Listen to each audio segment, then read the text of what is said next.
ஏன் அம்மா இந்த நாடகத்துல வர மாமியாதிரி மருமகன் என்ன பாடுபடுத்துறா? இவெல்லாம் விளங்குவாளா?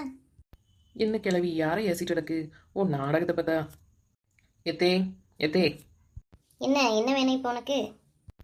எத்தே ஒன்றும் இல்லத்தே, பிள்ளைகளுக்கு பள்ளிக்கூடம் லீவ் விட போகுது. நான் எங்கள் அம்மா வீட்டு போயிட்டு ஒரு 10 நாள் இல்லைன்னா ஒரு வாரம் எங்கள் வீட்டில் இருந்துட்டு வந்துட்டு மாத்தே. அம்மா நீ 10 நாள் அங்கே போயிட்டா இங்கே உள்ள வேலையில யாரு பாப்பா? எத்தே 10 நாள் கூட வேணாத்தே, ஒரு 3 நாளாவது அனுப்புங்கத்தே. எங்கள் அம்மா என் பிள்ளையை பார்க்கணுன்னு ரொம்ப ஆசைப்படுறாத்தே. அதெல்லாம் ஒன்றும் அங்கே போய் தங்க வேண்டாம். காலையில் போயிட்டு பிள்ளைகளை காமிச்சிட்டு நைட்டுக்குள்ளே வீட்டுக்கு வந்துடணும். சரித்தே. சரி சரி நிற்காம உள்ளே போய் வேலையை பெரிய மாமே சாப்பாட்டுக்கு வரைக்கும் நேரமாகுது. கிளவி ஒன்று அப்படியே சமட்டிடலாமான்னு வருது. ஏம்மா ஏம்மா என்ன பண்ணுற? அம்மாடி தேனே எப்படி இருக்கா? வா மக்களே பாட்டிக்கிட்டு வாங்க. இவனுக்கு பள்ளிக்கூடம் லீவ் விட்டாச்சு பார்த்துக்க. சரி அதான் ஒன்று பார்த்து போவேன்ட்டு வந்தோம்.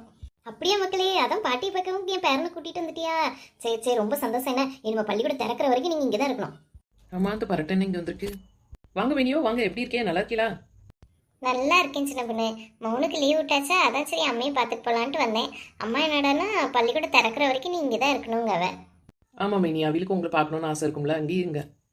சரி தேனு உள்ளவா, நீ அலைஞ்சு திரிஞ்சு வந்துருப்பா. வந்து கொஞ்ச நேரம் ரெஸ்ட் எடுவா. சின்ன பொண்ணு எல்லா வேலையும் முடிச்சுட்டு சாப்பிடும் போது உனக்கு கூப்பிடுவா. வா கிளவி வாரத்தை பாரு. நம்மளும் ஒரு 3 நாள் நம்ம அம்மா வீட்டுக்கு விட மாட்டேங்குது. அது மொவா வந்தோடனே என்ன ஆட்டம் ஆடுது பாரு.